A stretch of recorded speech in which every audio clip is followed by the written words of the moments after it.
For years, Usher's rise to fame was presented as a fairy tale. A gifted kid with undeniable talent, guided by powerful mentors, and fast-tracked to superstardom. But as time passes and more voices begin speaking out, parts of that story are starting to feel much darker. Now that Usher has begun opening up about his early years around Diddy, long-standing questions are resurfacing about what he may have been exposed to, and what he may have been forced to give up, to survive in the industry. People who were close to Diddy during those years are speaking again as well. One of them is Gene Deal, who has been pulling back the curtain on what life was really like behind closed doors. From unsettling stories about daily routines to claims that young talent was treated more like property than people, the picture being painted is deeply uncomfortable. And according to Gene, none of this happened in isolation. He says powerful executives, including Clive Davis, helped shape both Diddy's behavior and the environment surrounding him. Gene explains that Diddy didn't come up in a vacuum. He learned from industry giants like Andre Harrell, Russell Simmons, and Clive Davis.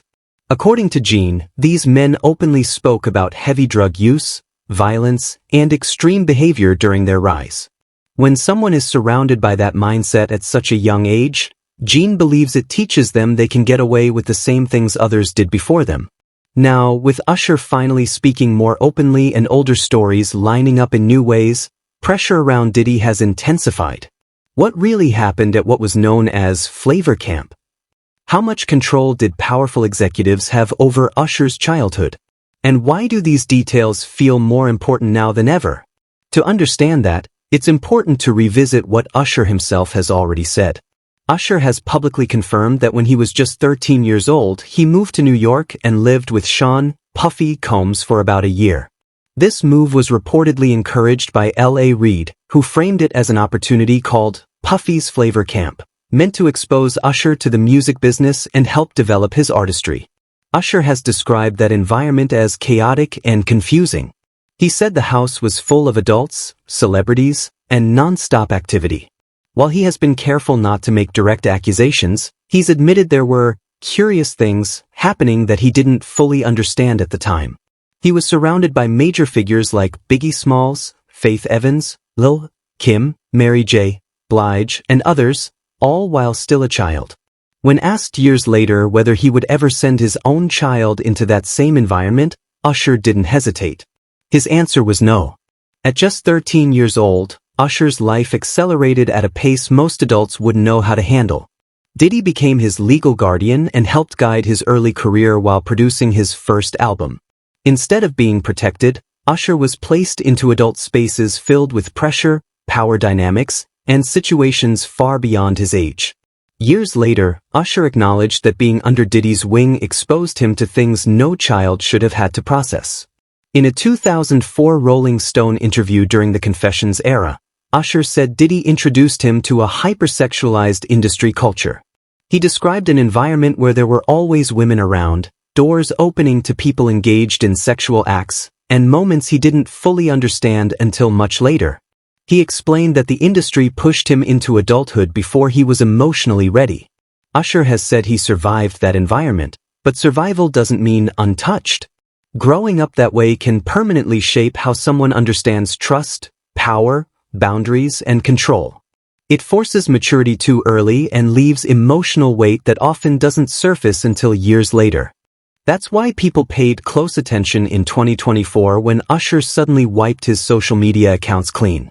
While the move was later explained publicly, the timing raised eyebrows, especially since it happened amid renewed allegations surrounding Diddy. Observers pointed out that Diddy himself had done something similar shortly before federal action was taken against him. Some began to question whether Usher was deleting old posts to prevent deeper scrutiny. This speculation intensified after Don Richards' lawsuit alleged that Usher and Ne-Yo were present during an incident where Diddy allegedly assaulted Cassie. According to the lawsuit, those present said nothing, reinforcing the perception of Diddy's power and the culture of silence surrounding him.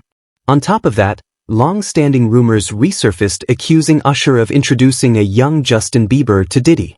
These claims, which have circulated for years, gained new traction after references in Kim Porter's posthumous book, where she allegedly described tapes involving a young pop star.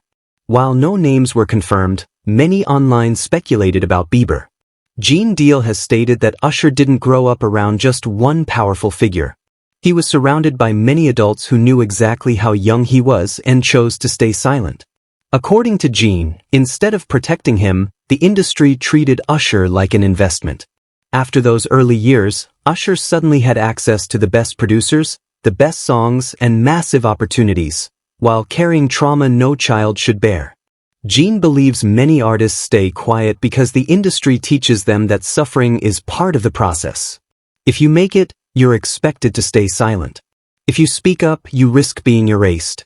Gene also insists that Diddy's behavior was learned.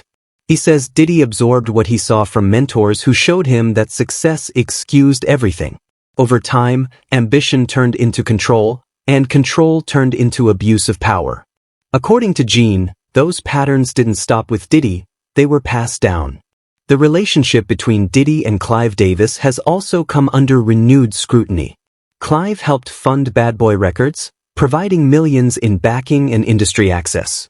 Critics argue that Clive didn't just teach Diddy about music, but about power, how to use people as tools and protect yourself at all costs. Some commentators now believe Diddy is being sacrificed to protect larger institutions. These are opinions, not proven facts, but they reflect how deeply mistrust has grown around the industry. Gene has also referenced disturbing rumors he heard years ago involving a young artist who was allegedly sent to the hospital. He has been clear that these are things he heard, not events he personally witnessed, and that they should be investigated properly rather than accepted as fact. As more young people come forward with their own stories, names like Usher continue to resurface.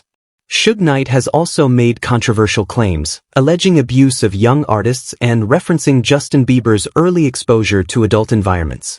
Again, these are allegations, not proven facts, but they contribute to a growing pattern of concern. The belief among many is that staying quiet protected careers, even if it came at a personal cost. Some now question whether what happened to Usher later influenced how he handled younger artists, including Bieber. Commentators like Jaguar Wright argue that cycles of abuse were repeated rather than broken. Whether Usher was solely a victim, someone who became complicit, or something in between remains unanswered. What is clear is that the system itself rewarded silence and punished truth. So the question now is this: if Usher were to fully expose what he experienced and what he witnessed, does he deserve a second chance? Or is accountability still required, regardless of survival?